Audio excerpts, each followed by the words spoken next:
semuanya, Assalamualaikum warahmatullahi wabarakatuh. Salam sejahtera bagi kita semua. Om Swastiastu, Namo Buddhaya, salam kebajikan.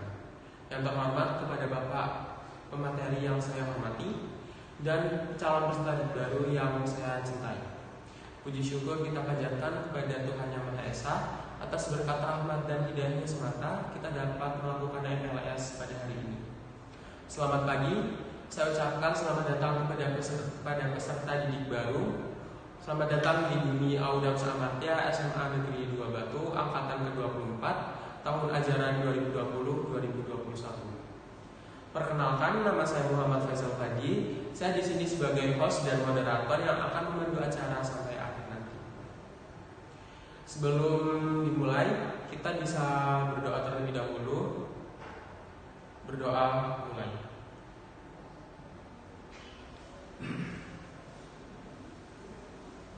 Selesai.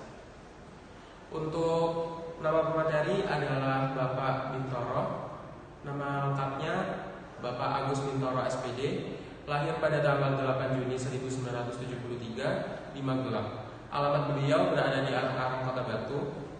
Materi yang akan beliau bawakan adalah cara belajar efektif. Kepada Pak Bintoro, silakan.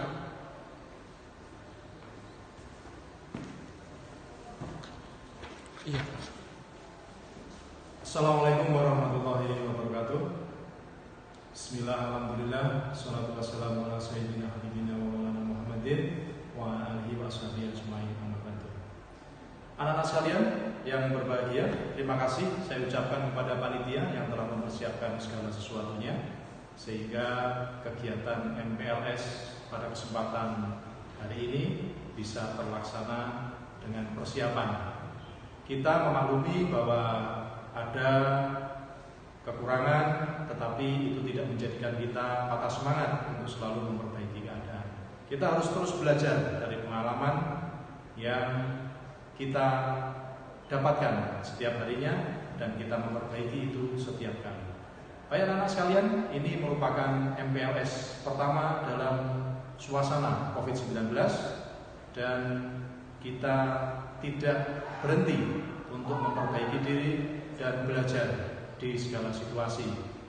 MPLS kali ini dalam bentuk daring, tetapi mari kita tetap konsisten untuk menyerap materi sehingga kita mengenal lebih jauh sekolah kita, sekolah baru kita, di mana nanti selama 3 tahun anak-anak sekalian akan melakukan proses belajar, proses meningkatkan kapasitas diri.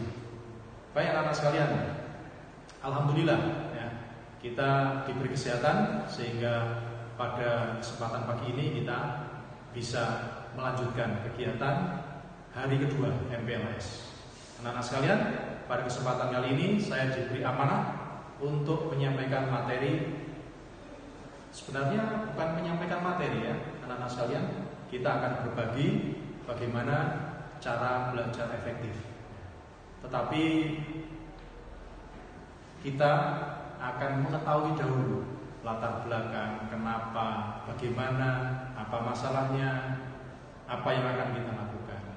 Itu semata-mata adalah agar kita bisa sukses dan berhasil menempuh 3 tahun selama kita di sini. Memang tidak tertutup kemungkinan ada beberapa di antara kalian yang nanti akan mengalami kesulitan untuk bisa selesai dalam 3 tahun.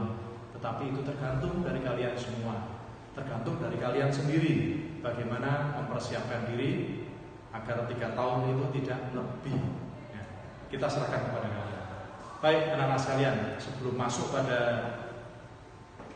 belajar efektif, mari kita ketahui latar belakang dari apa sih 3 tahun ini yang akan kita lakukan. Kalian nanti bisa melihat slide yang sudah dipersiapkan ya, sehingga memperoleh gambaran lebih detail ya. Baik, kita berikutnya ya. Berikutnya yang akan kita kaji adalah dan kita pahami bersama adalah bahwa keberhasilan seseorang di masa depan ditentukan oleh bagaimana perkembangan seluruh aspek individu. Karena aspek kita itu terdiri dari fisik, intelektual, emosi, spiritual yang terjadi saat ini. Sering orang menyampaikan bahwa apa yang kamu lakukan hari ini merupakan tanda keberhasilan kamu di hari esok. Ya, karena itu yang kita perbuat hari ini akan kita panen di hari esok. Ya, sebelumnya kita juga harus mengetahui kenapa kalian memilih SMA. Sedangkan di sistem pendidikan kita itu ada 2 jenis sekolah menengah atas, yaitu menengah atas dan menengah kejuruan. Ya, itu harus tahu bedanya. Agar kalian tidak terlalu jauh salah, maka pada kesempatan kali ini saya juga ingin menyampaikan bahwa sudah tepatkah kalian masuk di SMA? Baik anak-anak sekalian, slide sebelumnya masih di sana. Ya, baik. Ketika seorang siswa masuk di SMA, itu artinya dia dipersiapkan untuk melanjutkan pendidikan tinggi lanjutan. Karena di SMA itu ada 3 peminatan, yaitu MIPA, IPS, dan bahasa. Di Madrasah Aliyah ada jurusan lagi diniyah. Tetapi di SMA Negeri 2 Batu itu ada 3 peminatan. Sekali lagi saya ulangi, peminatan MIPA, peminatan IPS, dan peminatan bahasa. Masing-masing peminatan tersebut fokus pada peminatannya. Yang dipelajari adalah mata pelajaran yang berkaitan dengan peminatan tersebut. Karena kalian disiapkan untuk masuk ke pendidikan tinggi lanjutan, maka banyak teori yang akan disampaikan di sana. Agar apa? Agar nanti kalian siap untuk memahami teori di perguruan tinggi. Sedangkan siswa-siswa yang masuk ke sekolah SMK itu relatif lebih banyak prakteknya. Karena setelah lulus mereka diharapkan untuk mempunyai keterampilan atau kompetensi yang berupa kompetensi spesifik yang harus mereka kuasai. Misalnya otomotif atau boga atau tata busana atau pertanian dan yang lain-lain.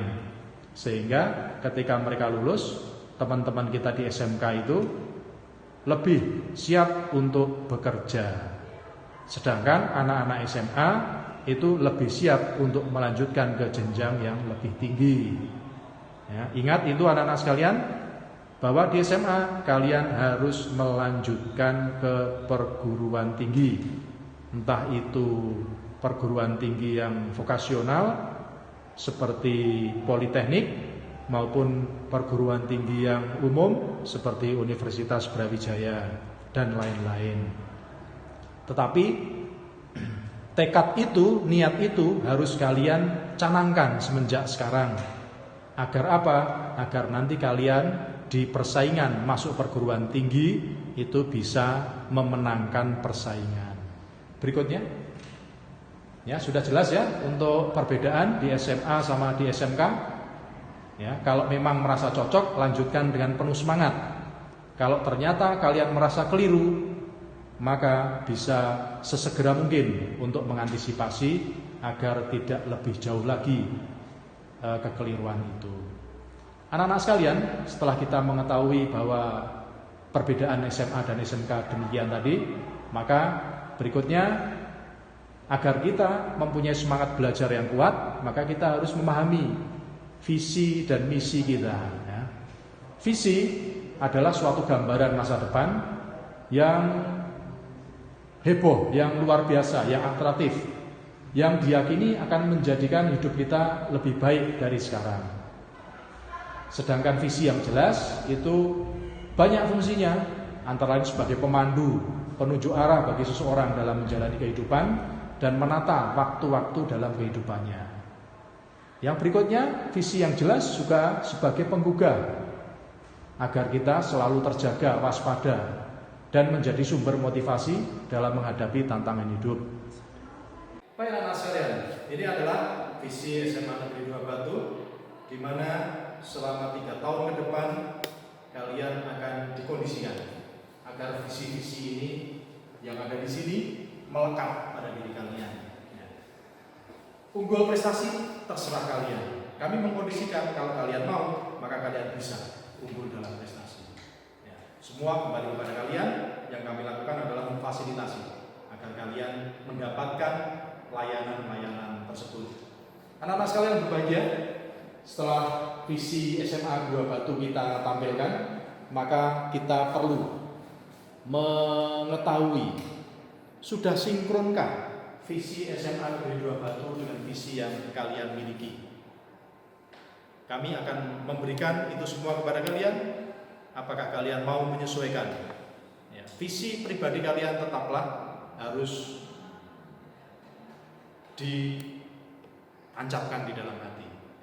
Kami melakukan tersebut, sinkronkan apa yang kita lakukan dengan apa yang ingin kalian capai. Visi tersebut akan kita lakukan dengan berbagai langkah-langkah nyata, layanan-layanan nyata. Antara lain adalah sebagai berikut. Kami di SMA Negeri 2 Batu akan melaksanakan pembelajaran melalui pendekatan saintifik yang efektif dan menyenangkan. Akan tetapi menyenangkan atau tidak itu kembali kepada kalian. Kalau kalian memang mempunyai niat untuk belajar sungguh-sungguh, maka itu adalah sangat menyenangkan. Beda halnya apabila kalian datang ke sekolah tetapi tidak dengan konsentrasi yang penuh, maka itu akan menjadi sebuah siksaan. Karena itu menyenangkan ini relatif, tetapi kami ciptakan relatif buat kalian yang memang ingin mempersiapkan masa depan dengan baik, maka itu sangat menyenangkan, sangat menantang, sangat menarik. Bagi anak-anak yang tidak sungguh-sungguh datang ke sekolah, maka itu adalah sebuah siksaan. Sekiranya visi tadi berat buat kalian, kalian bisa introspeksi, bisa melakukan langkah-langkah yang perlu, mencari sekolah yang sesuai dengan yang kalian harapkan sebelum terlalu jauh. Misi berikutnya adalah kami menanamkan pendidikan karakter yang religius. Di SMA Negeri 2 Batu banyak sekali kegiatan yang mewadai hal tersebut, yaitu sholat duhur berjamaah, sholat asar berjamaah, di mana waktu kalian berada di sekolah. Nah, nanti pada masa pandemi seperti ini mungkin akan ada penyesuaian. Kita memonitor. Yang berikutnya, misinya adalah meningkatkan program pengembangan diri dan ekstrakurikuler. Yang paling tepat buat kalian adalah berkembang sesuai dengan bakat minat kalian. Orang yang hebat bukanlah orang yang menjadi sesuatu yang tidak diharapkan. Saya ingin menjadi seorang tentara misalnya, tetapi dalam hati saya, dalam kehidupan saya, dalam kepribadian saya, sebenarnya saya tidak benar-benar menginginkannya. Saya hanya melihat bahwa seorang tentara itu tampak gagah, tapi sebenarnya saya tidak punya potensi untuk itu, maka dia tidak akan berkembang sesuai dengan bakat minatnya, dan itu tidak akan maksimal. Jadilah seperti apa diri kalian, jadilah seperti apa potensi, bakat, dan minat kalian. Mungkin kita tidak tahu saat ini bakat dan minat kita, potensi kita, tetapi itu harus kita gali seiring dengan persiapan kita belajar di SMA Negeri 2 Batu. Karena itu kalian seiring jalan belajar, kalian juga harus mengetahui bakat, minat, potensi yang kalian punya yang mungkin belum kalian sadari. Hal itu di SMA 2 Batu juga akan kami upayakan agar kalian mengenal diri sendiri, mengenal bakat, minat, dan potensi yang kalian punya. Yang berikutnya adalah tentang ekstrakurikuler anak-anak sekalian.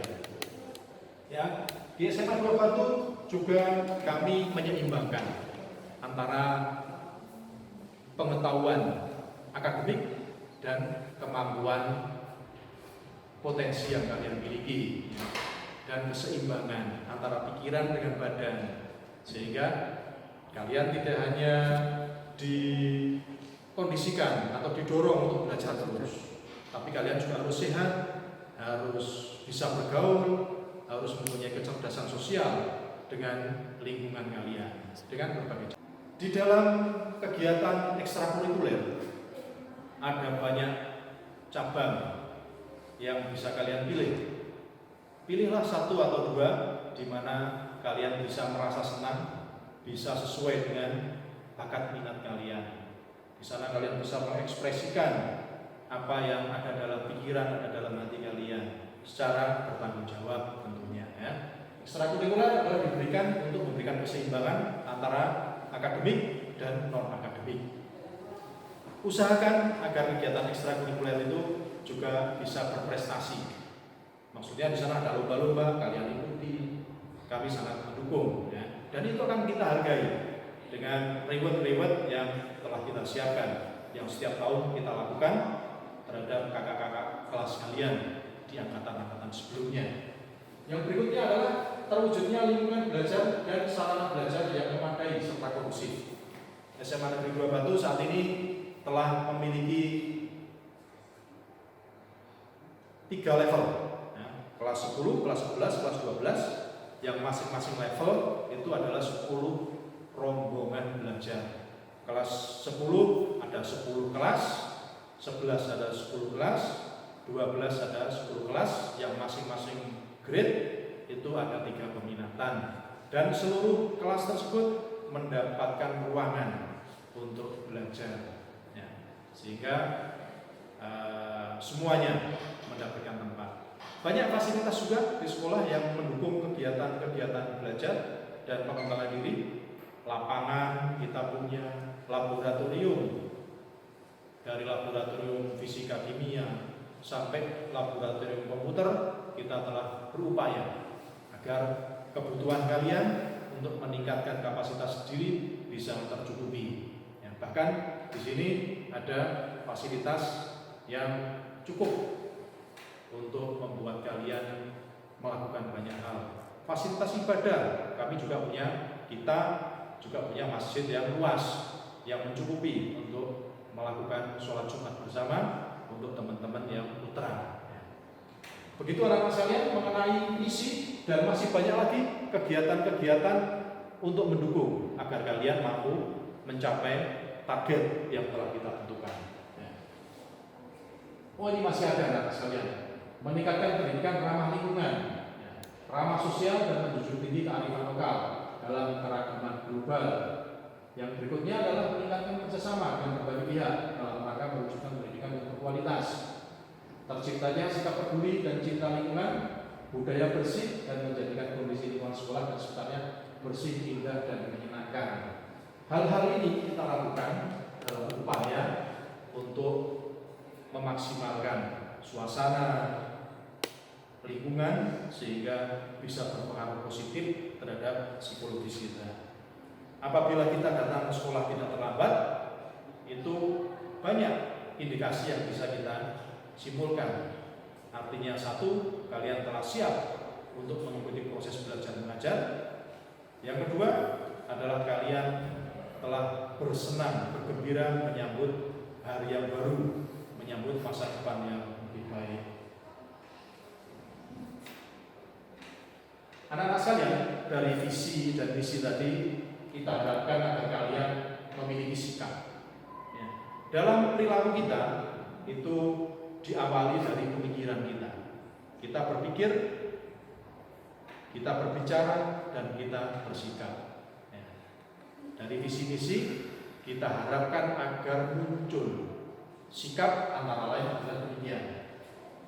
Sebagai siswa SMA Negeri 2 Batu, kalian sebenarnya dituntut untuk memiliki sikap yang mencerminkan orang beriman. Artinya apa?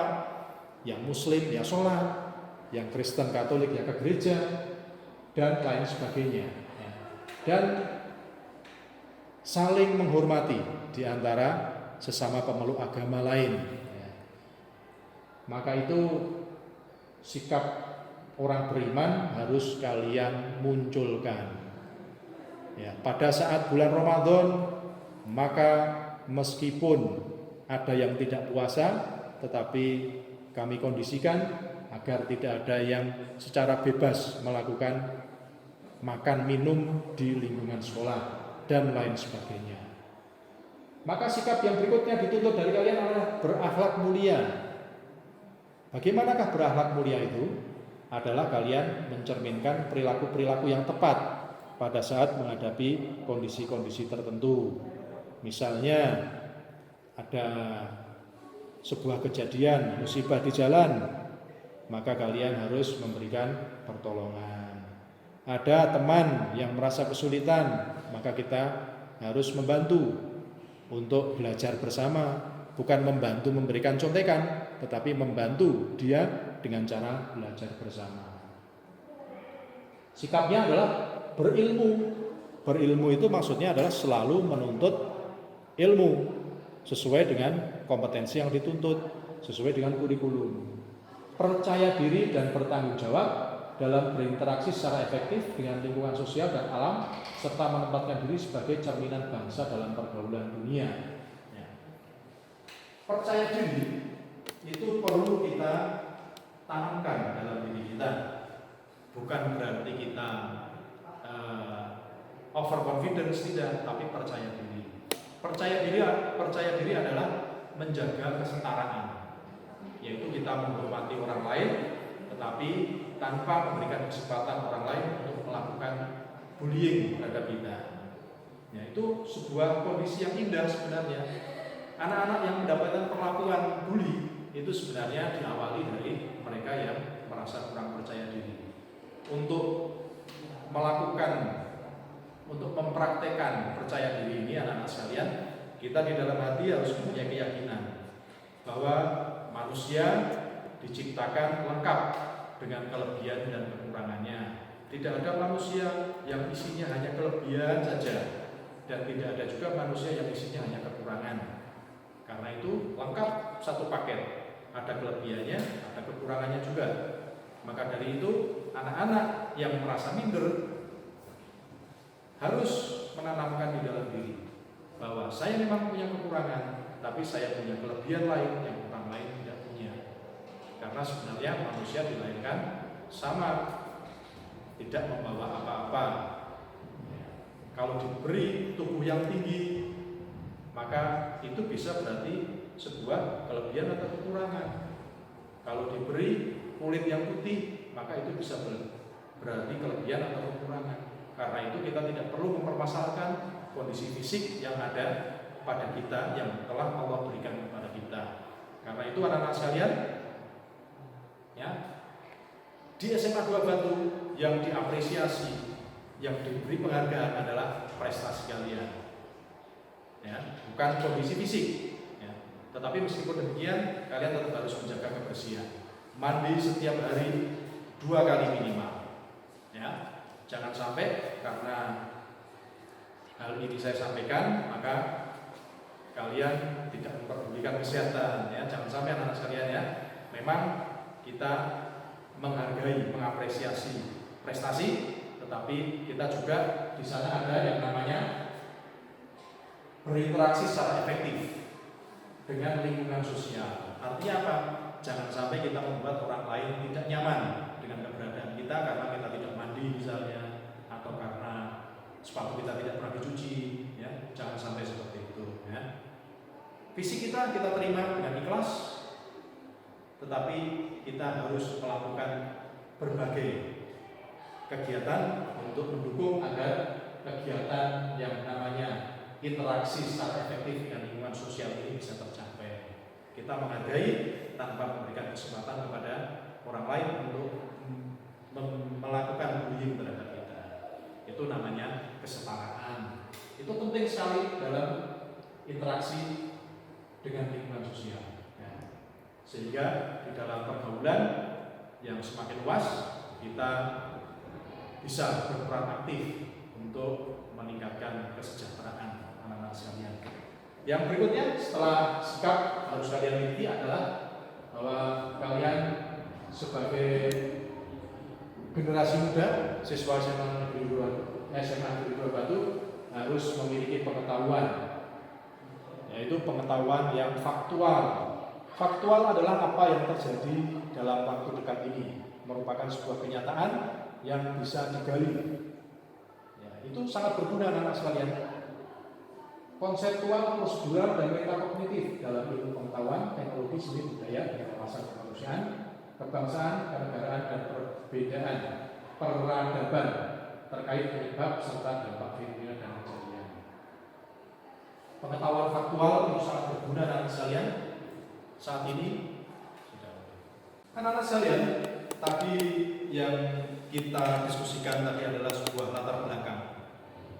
Bagaimana tantangan yang harus kalian hadapi, bagaimana fasilitas, bagaimana potensi-potensi yang kita punya, visi-misi kita apakah sudah sejajar.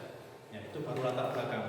Kita harapkan dengan latar belakang itu kalian mengetahui betapa pentingnya, betapa fasilitas yang telah kita berikan untuk kalian untuk belajar di SMA 2 Batu sudah kita lakukan. Sekarang kita masuk pada materi inti anak-anak sekalian yang sebenarnya ini sudah pernah diulas oleh beberapa presenter. Kita akan membahasnya bahwa setiap manusia dalam belajar secara teoritis itu terdiri dari 3 tipe, yaitu adalah tipe auditorial, tipe visual, dan tipe kinestetik. Tentunya kita telah paham hal itu, ya. Tetapi apakah kita tahu potensi belajar yang kita punya? Kalau kita tipe auditorial, kalau kita tipe visual dan tipe kinestetik. Karena itu memang anak-anak sekalian, tidak setiap anak itu mempunyai satu tipe yang khusus. Ada yang merupakan beberapa kombinasi. Karena hal ini hanya sebuah teori, maka bisa dikembangkan dan bisa disesuaikan dengan kondisi kalian. Kadang kita juga bisa berubah dari satu tipe belajar ke tipe belajar yang lain, dan itu tidak menjadi masalah karena yang menjadi target kita adalah capaian belajar kita. Seberapa banyak materi yang kita kuasai, seberapa cepat kita menguasai materi itu. Artinya, apabila dengan tipe belajar tertentu kita memperoleh banyak hasil, maka itu adalah produktif. Apabila kita semakin cepat menguasai sebuah materi, maka itu adalah cara belajar yang efektif. Baik anak-anak sekalian, ada 3 tipe, satu persatu mari kita lihat. Auditorial. Auditorial adalah sebuah potensi dalam belajar di mana kita lebih banyak menggunakan telinga kita. Ya, kita bisa belajar dengan mendengar dengan lebih mudah dan lain sebagainya, membaca dengan bersuara dan lain sebagainya. Itu adalah tipe auditorial, di mana telinga kita lebih dominan dalam menangkap materi-materi belajar. Tapi secara teori di sana ada uraian yang bisa kalian baca sehingga kalian bisa perbandingkan apakah saya auditorial atau yang lain. Yang berikutnya adalah tipe belajar visual, anak sekalian. Visual adalah belajar secara optimal di mana penglihatan kita itu merupakan indera yang dominan untuk menyerap informasi dalam menguasai sebuah materi. Karena itu, anak-anak yang belajar tipe belajarnya visual suatu saat ya, maka dia akan melakukan berbagai cara yang misalnya membuat catatan yang menarik, memberikan warna-warna yang berbeda pada setiap pokok bahasa. Yang berikutnya adalah tipe belajar kinestetik. Tipe belajar kinestetik ini adalah belajar menyerap materi sambil melakukan gerakan-gerakan fisik atau mempraktekannya. Karena itu ada anak-anak yang bisa belajar dengan tenang, tetapi ada beberapa anak yang belajar harus sambil bergerak-gerak. Kita harus memahami bahwa itu memang tipikal belajar dia. Jadi itu tidak menjadi masalah. Akan tetapi apabila ada gangguan dari cara teman kita belajar, maka kita harus memaklumi dan bisa meminimalisasi gangguan-gangguan tersebut. Baik anak-anak sekalian, ini adalah tipe belajar yang ada pada kalian, salah satu atau dua di antaranya, atau barangkali merupakan kombinasi dari ketiganya. Itu tidak menjadi masalah anak-anak sekalian, karena itu adalah sebuah panduan. Yang paling penting adalah bagaimana kalian tahu untuk belajar menyerap, memahami, dan mengilmui serta menguasai. Karena di dalam ilmu itu ada beberapa tahapan. Yang pertama tidak tahu, paham, menguasai, dan menyampaikan. Karena itu kita harapkan agar kalian mampu menguasai tingkat keilmuan di level yang tertinggi. Maka semakin tinggi level keilmuan, kalian akan semakin membawa manfaat. Baik anak-anak sekalian, demikian materi diskusi kita. Ya, semoga kita bisa berjumpa di lain kesempatan untuk berbicara lebih jauh. Karena keterbatasan waktu, karena keterbatasan kesempatan, maka saat ini materi belajar efektif kita cukupkan sampai di sini. Dan semangat belajar untuk kalian. Semoga kalian sukses di SMA Negeri 2 Batu.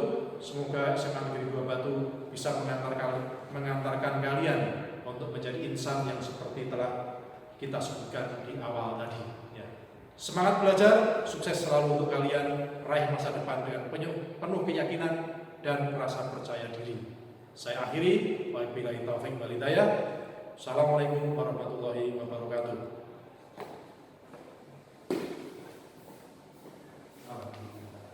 Terima kasih kepada Pak Bintor yang telah memberikan materi dan waktu. Terima kasih juga saya ucapkan kepada peserta didik yang telah melakukan kegiatan pada hari ini. Demikian saya akhiri kegiatan pertama ini. Semoga apa yang kita dapatkan bisa bermanfaat dan mudah-mudahan menjadi bekal untuk kedepannya. Saya Muhammad Faisal Fadi. Terima kasih atas perhatiannya. Stay healthy, stay safe, and stay productive. Wassalamualaikum warahmatullahi wabarakatuh.